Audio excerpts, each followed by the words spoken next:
ஒரு படத்தை வந்து குப்பைன்னு சொல்கிறான்னு வச்சுக்கோங்களேன், கமெண்ட்ஸ் போய் அவருக்கு விமர்சனம் பண்ணுறவருக்கு ஆதரவாக சில பேர் போட்டிருப்பாங்கல்ல, அவர்களை சாட்டிஸ்ஃபை பண்ணுறதுக்காவது அவர்கள் வேணும்னு சொல்கிறேன் நான். இதோட சேர்த்து இன்னொன்று சேர்த்து சொல்லிக்கிறேன், இது வந்து முக்கியமானது. ஏன்னா இப்போ ஒரு படம் பார்க்கும்போது செய்யப்படும் ஒரு 10 பேர் எடுத்துக்கணும்னு வச்சுக்கோங்களேன் சார். ஒரு 10 பேரில் ஒரு ஒரு ஒரு 5 பேருக்கு படம் ரொம்ப பிடிச்சிருச்சு, ஒரு 2 பேர் சுமாராக இருக்குன்னு சொல்லலாம் வச்சுக்கோங்களேன். ஒருத்தர் வந்து குப்பைன்னு சொல்லலாம், ஒருத்தர் ரொம்ப கேவலன்னு சொல்லலாம், ஐயோ போயிடாதீங்கன்னு சொல்லலாம். இவர்களுக்கு இந்த சொல்கிற இந்த 10 பேருக்கு வச்சுக்கோங்களேன், இந்த 10 பேருக்கு பின்னாடியும் ஒரு 1000 தலை இருக்கும். அந்த 1000 தலையை சாட்டிஸ்ஃபை பண்ணுறதுக்கு அந்த மாதிரி விமர்சனங்கள் தேவை.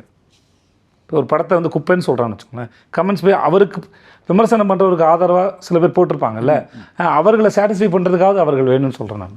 ஓகே, அந்த எண்ணங்கள் கொண்டவர்கள் இருக்காங்க இல்லையா, அவர்களை சாட்டிஸ்ஃபை பண்ணுறவர்களுக்கு அவர் வேணும். ஸோ அது இயல்பு தான் சொல்லுவார். அது விமர்சனம் பண்ணுற ஒருத்தர் வந்து தனி மனுஷன் இல்லைன்னு சொல்லுவார்.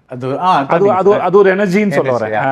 அந்த எனர்ஜிக்கு ஒரு ஒரு என்ன சொல்லுவாங்க, ஒரு ஒரு வழி என்ன சொல்லுவாங்க, ஒரு பாத் மாதிரி ஒரு தேவைப்படுது, ஒரு அந்த மாதிரி ஒரு தேவை தான் அது. ஸோ அவங்களுக்கு ஒரு ஒரு ஒரு ஒரு ஒரு இடம் தேவை, ஒன்று பார்க்குறது ஒரு ஒரு ஒரு ஒரு ரெப்ரசன்ட் தேவையில்லை, அந்த மாதிரி இருக்கிறது தான் இது நம்புகிறேன். ஸோ படம் நல்லா இருக்கு சூப்பராக சொல்கிறவருக்கு பின்னாடியும் ஒரு 1000 2000 பேர் 1,00,000 பேர் இருக்கிற மாதிரி, நல்லா இல்லைன்னு சொல்கிறவங்க குப்பை இருக்குன்னு சொல்கிறவங்களுக்கு பின்னாடியும் இருப்பாங்க.